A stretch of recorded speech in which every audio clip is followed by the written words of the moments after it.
Friday, so we have to continue on with our NFL refresher. So we are going to finish off the AFC today with the AFC East. So let's jump right into it. Our first team up is the Buffalo Bills. We all saw them in the playoffs. They went 10-6, didn't win the division, got a wild card spot, and had to face the Texans in the first game of the playoffs. And not great. I mean, when you look at it, 22-19, you would say, oh, that's kind of a close game, but it really wasn't that close. Bills kind of got off to a hot start. A lot of trick plays. If you watched the game, it was a lot of trick plays that really got them down to open up the scoring. They finished their first drive with a touchdown. Just a lot of trick plays. That tells me that Doug McDermott doesn't really trust Josh Allen that much, and the numbers kind of agree with it. I mean, 3,000 yards last season, not great. I mean, you really want to be at the 4,000 mark.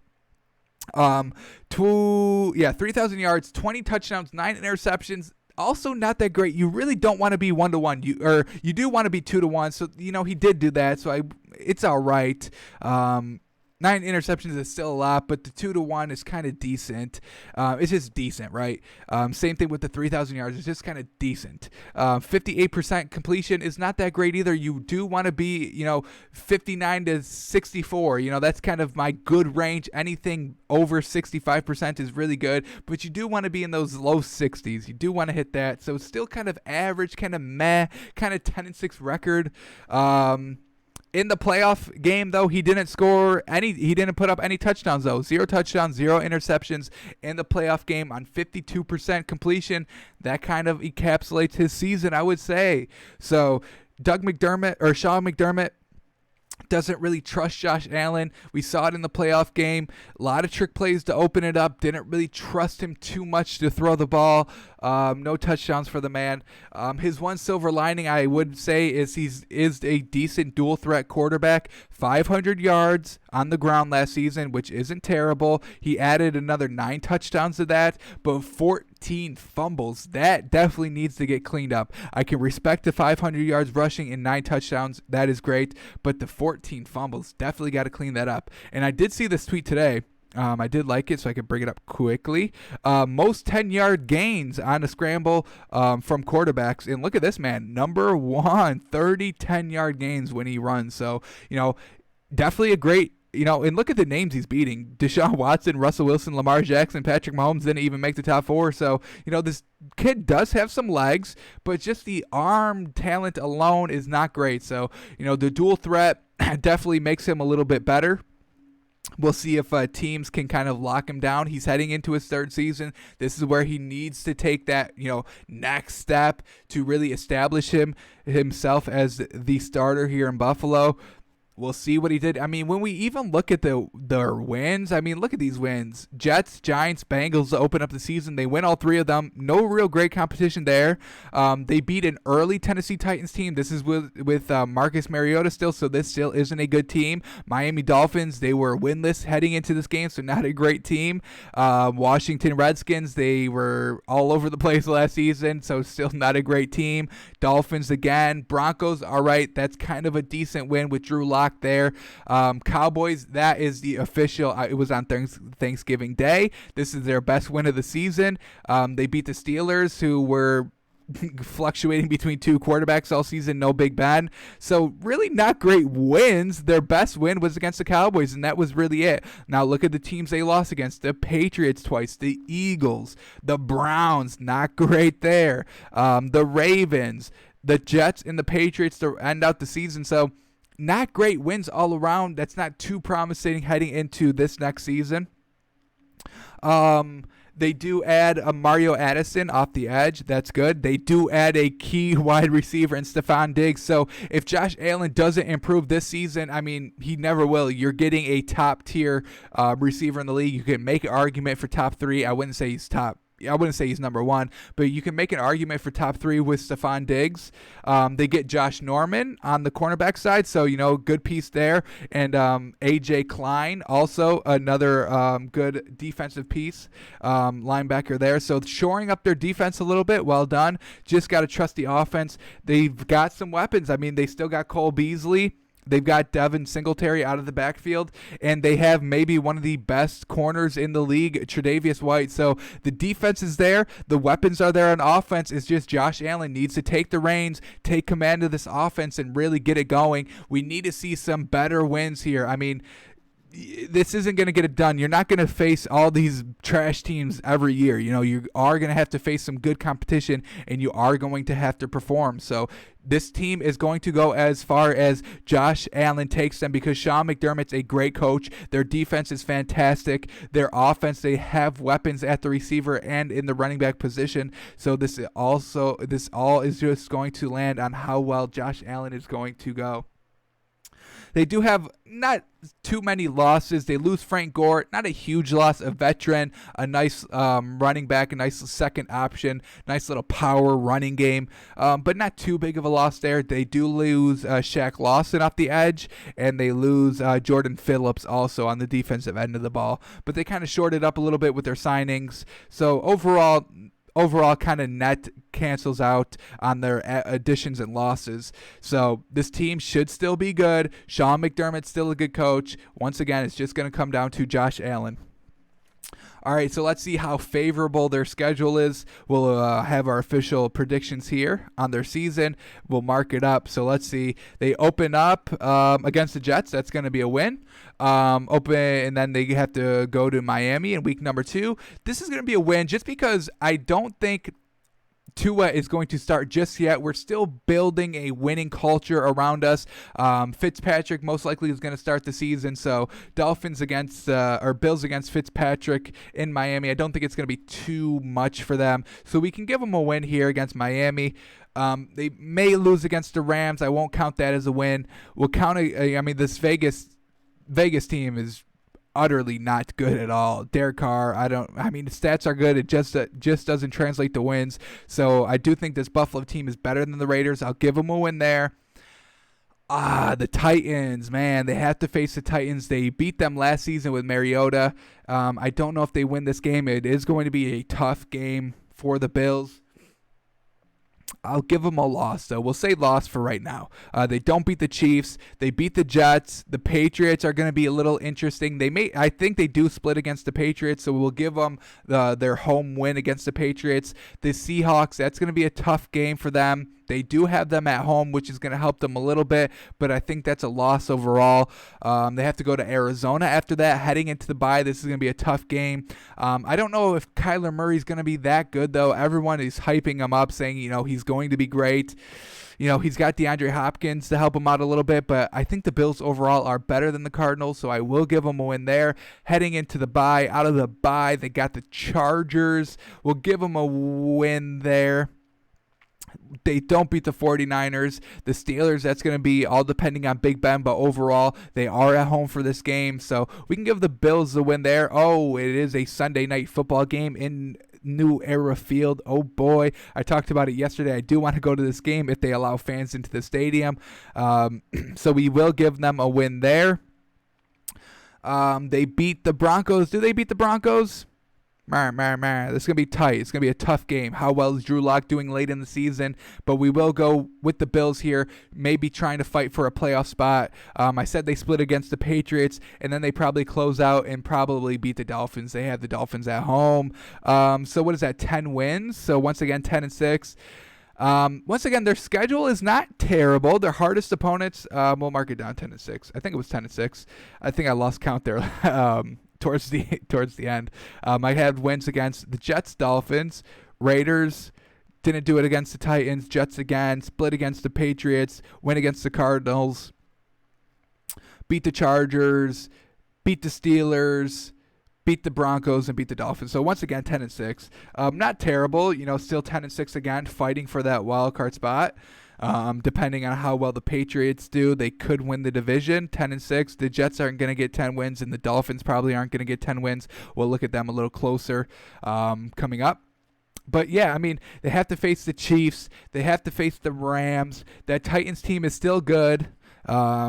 Patriots, they still got Cam Newton and Bill Belichick, or they still have Bill Belichick, and they brought in Cam Newton. So they do have to face the 49ers, Cardinals, Chargers. These are two teams that could be could be very good. So we'll see how they do. But I think overall, right now, what we know, the Bills are a little bit better. So decent competition, not as easy as last year's schedule by any means when you face the Jets, the Bengals, the Giants. I mean, you don't really have that easy schedule here. You've got some very good teams with the Chiefs and 49ers, and then you kind of got that middle of the pack. Still good, not great, not Chiefs level, but that secondary level of Patriots, Seahawks, Cardinals, Chargers, Steelers, and Broncos. So it's going to be interesting what the Bills do. They've got the talent to win these games. They just need Josh Allen. But 10-6, we'll call it, and not terrible, not terrible. All right, let's move on to the Miami Dolphins now. All right, we are building a culture, a winning culture. We went 5-11 last year. Not terrible, not terrible. Especially with our first-year head coach and Brian Flores. I love the man. I think he's great. We had some good additions. We brought in Matt Breida for the running back position and Jordan Howard, so we're shoring up our running backs. We drafted Tua, franchise quarterback. It's just going to be when he plays. We'll look at the schedule. I think we do have an early Monday Night Football game, and I think that may be when he makes a start. First, 2 or 3 weeks, I think, because I think it is either week 3 or 4. We will look at that, though. I think he will start, though, on that primetime game. Get a little bit comfortable here, especially with no preseason. He definitely wants to take Brian Flores does want to take kind of a ease-in approach with Tua coming off that injury, but everybody says he's good. So, last season for Alabama, Tua did get injured, so we can't really, count in that full body of work. But in 2018, when he was playing every game, 69% completion percentage, 4,000 yards, 43 touchdowns, and 6 interceptions. Those are very good stats, especially for college. You definitely want to be about, higher than the 65% completion range in college. He did 69%.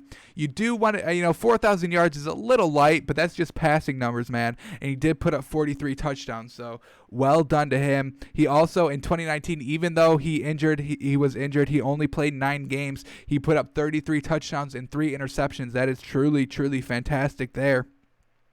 So we do have our quarterback shoring up our running backs a little bit. We bring in Shaq Lawson from the Bills. We bring in Byron Jones from the Cowboys. We bring in Kyle Van Noy from the Patriots. So we're getting some good proven defensive players, some good veterans to shore up our defense a little bit, because we did lose Rashard Jones at the safety position. We did lose Minkah Fitzpatrick last season in a trade to the Steelers.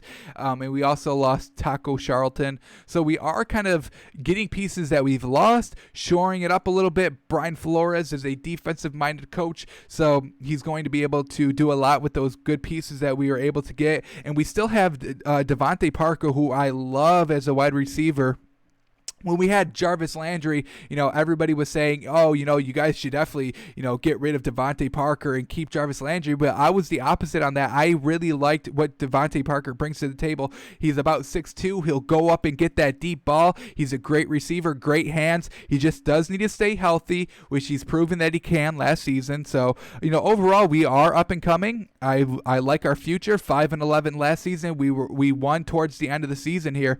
It took us a little while to get our first win, but 2 wins against the Jets and Colts, not bad. We beat the Eagles, and then we win our last 2 games, which is truly exactly what you want to see in a rebuilding franchise. Brian Flores knows how to win, establishing that winning culture. Things are really looking up for this Dolphins team, and I'm excited about the future, man. We finally have our franchise quarterback in Tua, and I'm gonna believe in him. I'm gonna ride with him. I'm Tua to the day he's not a Dolphin anymore. So let's ride Tua. Let's see how easy, or maybe not easy, our schedule is.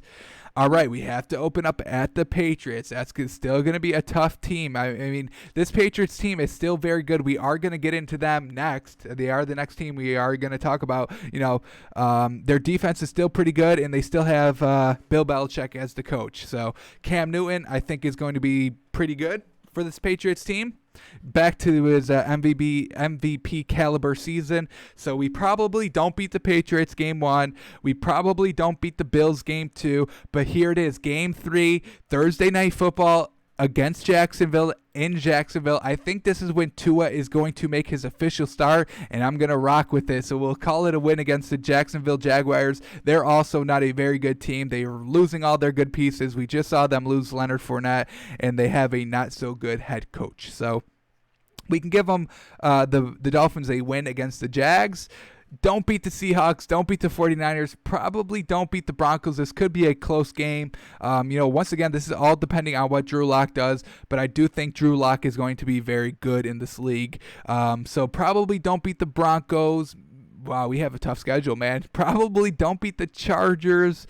Don't beat the Rams. Competitive against the Cardinals. It really depends what Kyler Murray is going to do. I'm going to give us a win against the Cardinals, so we're not, 1-15 here. We're going to beat the Jets, and then off the bye, we're going to beat them again. Going to beat the Bengals. Not going to beat the Chiefs. Probably aren't going to split against the Patriots. We'll beat the Raiders, and maybe we split against the Bills. Maybe not, though, because it's going to be the second game there, and then the last one's in Buffalo. So probably only 6 wins here. Not great. We do have a very, very tough schedule. Bills twice, Patriots twice, especially the timing of these division games. Right off the rip, 2 division games when I don't think Tua is going to be starting just quite yet. And then once Tua's acclimated a little bit, we've got the Seahawks and 49ers and the Chiefs. I mean, geez, can you give us, and the Rams and the Chargers. So tough schedule here for the Dolphins, but still in that rebuilding mode. Probably don't make the playoffs this year. Hopefully we can make a deeper run next year. Upgrading from 5 wins last year to 6 wins this year. Doesn't seem like a lot, but still building that winning culture in Miami. Things are starting to look up. So I'll have it officially at 6-10. Not great, we do, I do want to be, in the playoffs at least, or in the hunt down the stretch. The season gets a little bit, a little bit easier down the stretch. Cardinals, Jets, Bengals. I mean, this is going to be the four-game stretch we really need to take advantage of and win. Raiders towards the end of the season, also a good win, or a good game that we should win. But once again, Chiefs and then Patriots and then Bills. One easy game out of the last 4, not so great. So tough schedule for us, but 6-10, not terrible. I guess I can live with it heading into the 2021 season. Alrighty, let's go to the Patriots now. All right, winners of the AFC East last year. They finished 12-4. No more Brady though, so hey, we can celebrate that, right? No more Brady. Everybody in the AFC East can definitely applaud and respect no more Brady. So, but they bring in Cam Newton, who could even be more dangerous because he's a dual threat quarterback. And they still have Bill Belichick, who's proving his legacy that it wasn't all Tom Brady. So what did they do? They add Marquise Lee at the wide receiver position, but he opted out. This is the big deal with this Patriots team. A lot of players opting out. They had by far the most players opting out of the season because of COVID reasons than any other team in the league. Some key defensive players, we'll get into it. We'll just talk about it now since it's right now. These are the opt-outs for the Patriots. Brandon Bolden, running back. Marcus Cannon on the offensive line. Patrick Chung, key safety, key defensive player, safety for the Patriots. Dante Hightower, once again, a key piece to that linebacking core for the Patriots on the defensive end. I said Marquise Lee, a good weapon, decent weapon, out for Cam Newton, unfortunately. We have an offensive lineman, Majay Toron, and fullback Danny Vitale, fullback, and then once again a tight end, Matt Lacoste there. So couple, what is that? 1, 2, 3, 4, 5, 6, 7, 8 players opting out because of COVID reasons for the Patriots. Kind of heavy on the defense. Some great captains, Patrick Chung and Dante Hightower for the defensive end, and a weapon in Marquise Lee. That's a decent receiver there for them. But they still have, Julian Edelman, Sony Michel. They've got the McCourty twins still on the defensive end. So, yes, they lose Patrick Chung and Dante Hightower, but still good with Jason and Devin McCourty. And they still have maybe the best corner in the league in Stephon Gilmore. So their defense is still decent. Bill Belichick, controls the defense. He loves it. So we'll see what he's able to do with these key pieces being out. But, he still has some good weapons that are still playing. They lose Tom Brady. They lose Philip Dorsett, a good quarterback or a good wide receiver. Jamie Collins is gone. Kyle Van Noy, once again, another key defensive piece not available on this Patriots roster. Gronk, he was retired, but he was still, owned by the Patriots. He's officially out once again with with Tom Brady in Tampa Bay. And then they lose kind of their key kicker. Stefan Gostkowski is out for the Patriots. He's done. So, that's old reliable kicker that they are going to miss. So not great all around, but still some good pieces on offense. Cam, Julian Edelman. So still decent there, and then their defense is still good. You got the Jason and Devin McCourty and Stephon Gilmore. So we'll see how they do here. Definitely kind of a dynasty change, if you will. This is going to be kind of a new look New England. We get Cam Newton at the helm. I think he's going to be very, very good. And you still have Bill Belichick. So let's get into their schedule now. They open up. They are going to beat the Dolphins probably game one. They have to go to Seattle. That is going to be an interesting game. Very close game, but it's Sunday Night Football. Bill Belichick is going to have a lot to prove. This is going to be their first time on primetime early in the season with Cam Newton.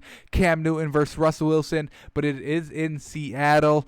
No 12th man is going to be there for the game, so that is going to hurt Seattle just a little bit. They have, I would say, the best home field advantage in the league, but without the fans, it is going to hurt them a little bit. But I am going to bet on Pete Carroll and Russell Wilson just a little bit more than the Patriots. So I will say this is a loss there. But they beat the Raiders. They don't beat the Chiefs. They beat the Broncos. Don't beat the 49ers coming off of the bye. They'll probably split against the Bills, so we will say this one's a loss because it is in Buffalo. But they beat the Jets. They got the Ravens and Texans. Probably lose against the Ravens. They may beat the Texans. That's going to be a tough game. It's in Houston.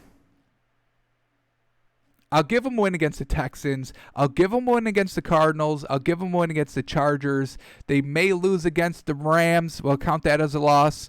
They probably beat the Dolphins twice. They beat the Bills at home. And then they end the season with a Jets win. So, this is, we got it at 10-6. That's 10 wins for them. Not terrible overall. Kind of a pretty difficult schedule. They have to face the Seahawks, the Chiefs, the 49ers, the Bills twice, the Ravens, and the Texans. Chargers and Rams are kind of wild cards to me. I really don't know how they're actually going to perform. The rosters are decent. Their quarterbacks are decent. Their coaches are decent. It's just how are those pieces going to play here? So overall, not too many easy games for the Patriots. If you want to count Miami as an easy team, go ahead. The Raiders, easy team. Jets, easy team. But that's really it. So 2 Jets, 2 Dolphins, and the Raiders. So overall, not terrible for the Patriots. A workable schedule, a winnable schedule, a potentially division winning schedule, but we'll see how Cam Newton does. I think he's still going to be good, but a lot of key pieces opting out and lost in that defensive end. So we'll see how Bill Belichick is able to kind of recoup a little bit there on the defensive end of the ball. Alrighty, let's finish with the Jets, I guess. I mean, we have to talk about them. I won't say hate. I will say hate. I hate Adam Gase. I don't think he can coach. I don't think he's great. Sam Darnold is a little still iffy to me. He still needs to prove himself. Same thing with Josh Allen going into their third year. Last year, he missed a couple of games with mono, so in 13 games, he did 62% completion percentage. That's good. That's respectable. 3,000 yards, 19 touchdowns, but 13 interceptions. That you cannot have. You cannot do that. You cannot be 1-for-1 basically touchdown to interception ratio. That will not win you any game. So Sam Darnold still has a little bit left to prove. They do have Le'Veon Bell on the running back position, but him and Adam Gase, they've clashed a little bit. Adam Gase really came out outright when they signed Le'Veon Bell last season. It was basically like, we overpaid. I don't know why we're paying all this money for a running back. So that is definitely going to create a rift in the locker room. There's a couple stories coming out, this week that, Le'Veon Bell and Adam Gase are actually good. They're fine. And Le'Veon Bell actually came out and they're like, I know this is hard to believe, but we're actually friends. I actually like the man. I don't know how much I buy that. Adam Gase does have a reputation of dividing locker rooms. We saw it in Miami, and we saw it here early with the Jets, but we'll see. They also don't have a great roster overall. They lost their best player in Jamal Adams in the offseason. He is now in Seattle. They lose Robbie Anderson at wide receiver, who was probably their best wide receiver. They also lose Demaryius Thomas. He only played a couple games last season, but he is out for the Jets. And they lose Ty Montgomery, who's not obviously a big loss when you have Le'Veon Bell. So not a terrible big loss there, but this defense is really trash. They've got no names on this defense. Their offense is really mediocre besides of Le'Veon Bell, no real wide receiver weapons. They pick up Frank Gore, who's going to be a decent veteran, help out some of these young guys on the team, and that power running game, that's what he brings to the table. They bring in Joe Flacco. I mean, they're not going to need him. I mean, Sam Darnold is not great, but he's not Joe Flacco bad. So, kind of bring Joe Flacco in just for the backup spot. He's not challenging Sam Darnold for that first spot, that starting position. But they do bring in Dante Moncrief, decent wide receiver there, a good weapon for Sam Darnold. But I mean, when your best receivers are Dante Moncrief, that's not going to be so great. I forgot who their second one is. Let me look that up real quick. I know they're not great.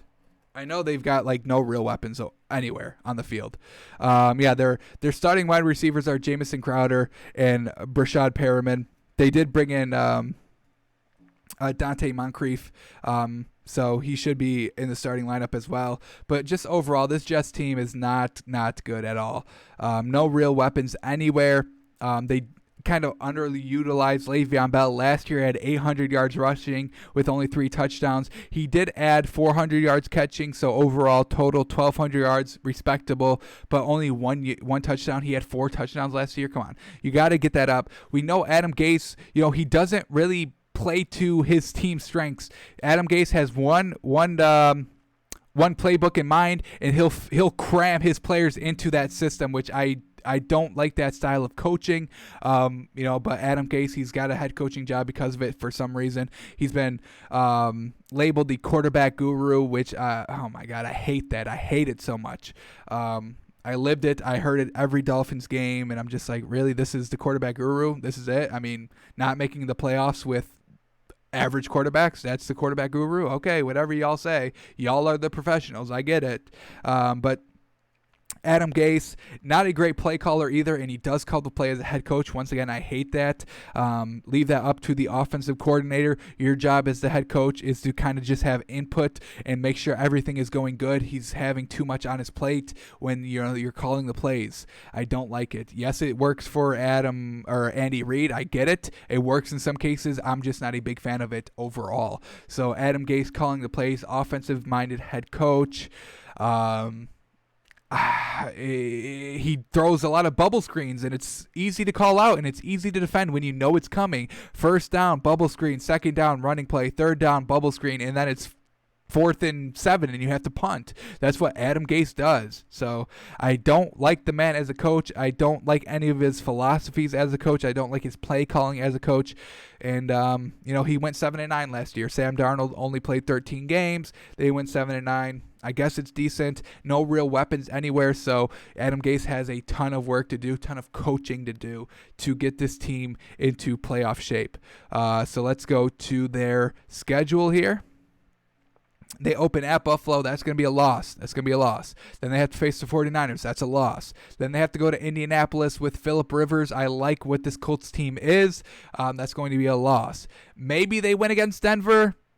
Maybe. I guess I give them a win against Denver just so, they're not 0-16 here. But overall, I do like Denver better. I guess I'll give the Jets the benefit of the doubt. They've got a tough opening of the schedule, so we'll give them a win against Denver.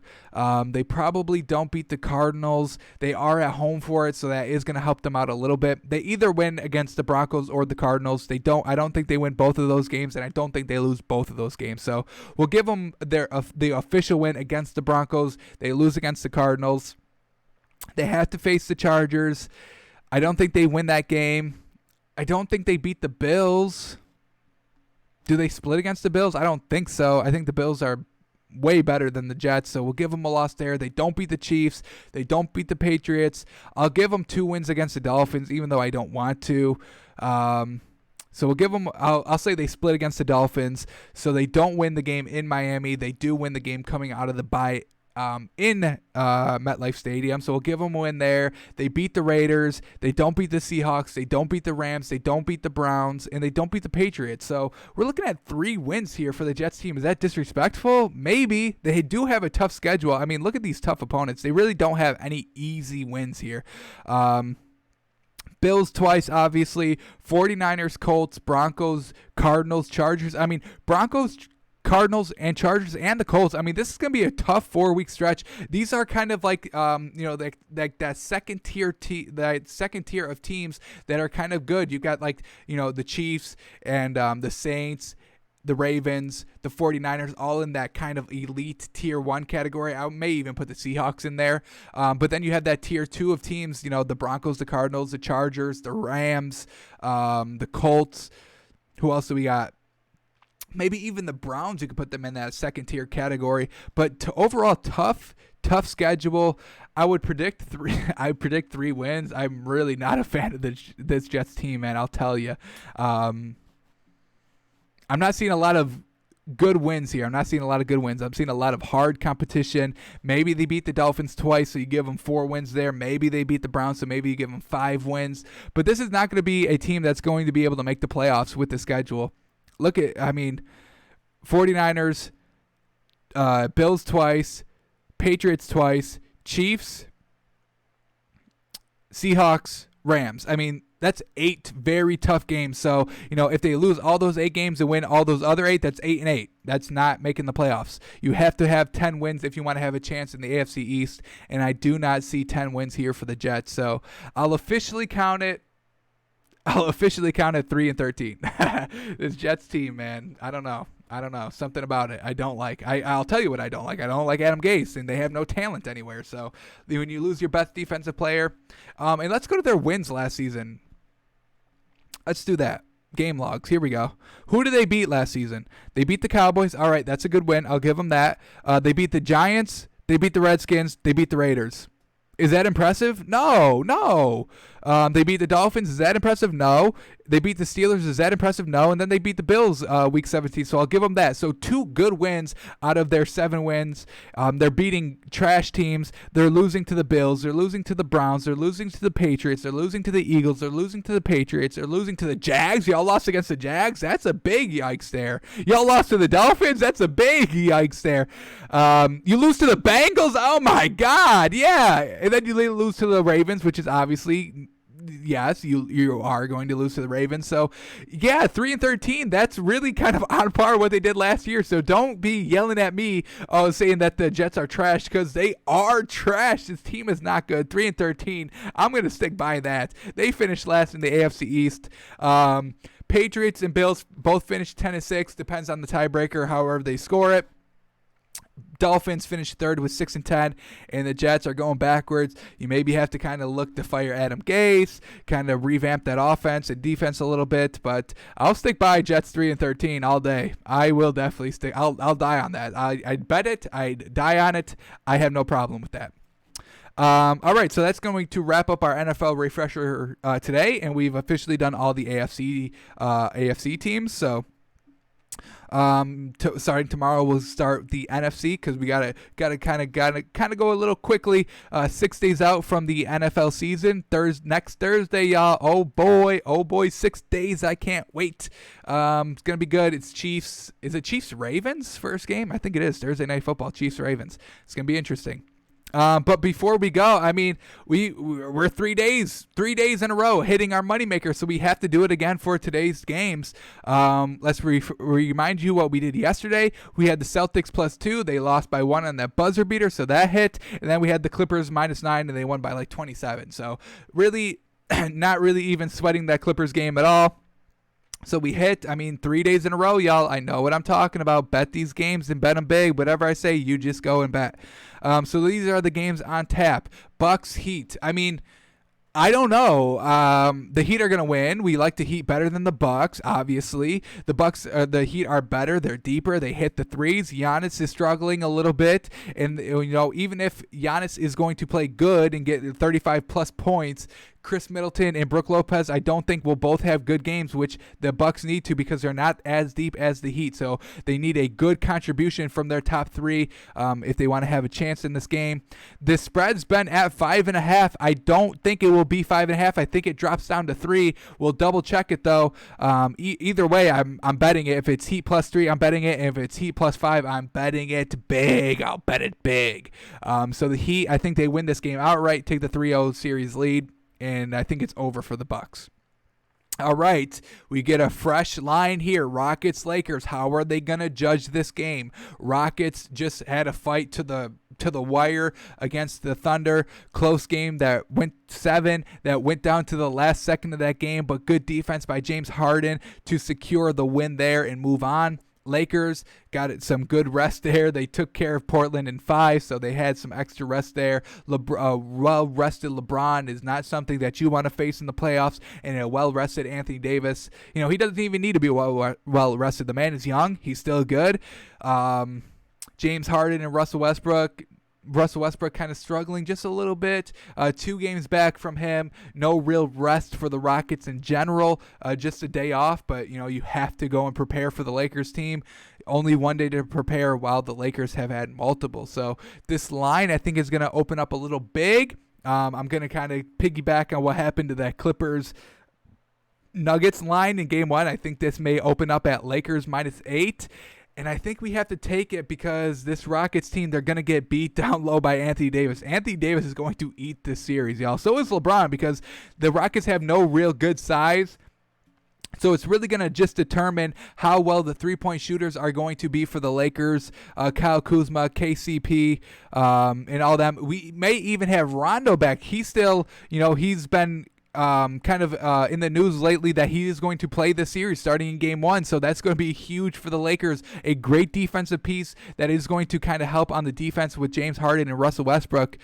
Because we know, if it was just KCP guarding Westbrook and Harden, that wouldn't be so great, would it? So down low, Lakers are going to eat. Rondo being back is going to help defend that 3-ball from the Rockets that they shoot so well. But if it's Lakers -8, I think we have to take it. I think I like it. So let's see what these official lines are. We'll refresh it. What are the lines? Heat +5, man. Yes. When will Vegas learn? When will they learn? Take that all day and tomorrow. Bet your house on it. Whenever you see Heat +5, you go down to your bank and you withdraw all of your life savings and you bet it all on Heat +5. I'll tell you. Whenever you see Heat +5, you take it. Not even second thought. You bet. You sell everything in your house. You bet Heat +5. You win, and then you buy it all back and more. You double. So Heat +5 will take it. Oh, man. All right. Lakers, Rockets is starting at -6. All right. This is better than I expected. I will swallow 6 points. Game 1, you kind of want to take the points. I said it yesterday. You kind of want to take the points. Because you want to see how the series is going to shake out a little bit. But the Lakers -6, they're well rested. They're going to eat down low. It wouldn't surprise me if if Anthony Davis and LeBron James both go for 40 points this game, in every game this series. They will eat. Rondo being back is going to help. We'll see if he officially starts. But even if he doesn't start, I still like the Lakers -6 here. Lakers -6. Rockets. They're going to be a little fatigued. We saw what they did in game number 7. James Harden did not have a good night. 1 of 9 from 3, 17 points overall. Russell Westbrook only had 20 points. So not so great overall. They went 7. No real rest from them. We saw what happened against the Clippers and the Nuggets yesterday. Kind of take that and use it to your advantage. Clippers win by like 27. Lakers, I think they win by about 12 or 13 here. So Lakers -6, I think, is a good bet. Once again, we're going to go for 4 days in a row. Can we do it? I think we can. These are some good, solid lines here. I love the Heat +5. So if you're a little weird on the Lakers -6, just bet Heat +5 big because that is going to hit. I can guarantee that. Lakers -6, 9 o'clock tip-off. They're used to playing that late. Primetime games. And they're going to eat down low. Lakers and LeBron and Anthony Davis will all eat down low because the Rockets have no size, no strength to really guard either of those players. So, 2-team parlay. Heat +5, Lakers -6. Go bet it big. We're on 3 days, y'all. 3-day stretch of winning. Come on. Make some money with me, right? Alrighty, well, that is going to do it for today. Thanks for coming out and watching. Wrapped up the AFC in our NFL refresher. Did our cash trash list moneymaker review of the games. Doing all the good stuff that we do on a daily basis here. So come out and watch it again live if you like. Twitch.tv/takesbyfans. Follow me on Twitter @takesbyfans. Be a part of the conversation. And we'll see you tomorrow when we start our NFL refresher for the NFC. Alrighty, y'all. We'll see you tomorrow.